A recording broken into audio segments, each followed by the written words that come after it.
യഹൂദിയായിലെ ഒരു ഗ്രാമത്തിൽ ഒരു ധനുമാസത്തിൻ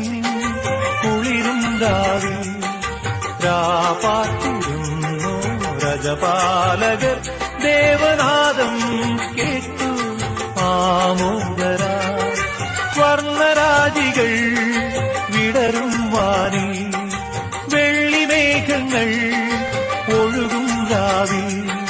താരക രാജകുമാരിയോടൊത്തന്നു തിങ്കൾ കലപാടി ഗ്ലോറിയ അന്നു തിങ്കൾ കലപാടി ഗ്ലോറിയ. താരകം തന്നെ നോക്കി ആട്ടിടയർ നടന്നോ,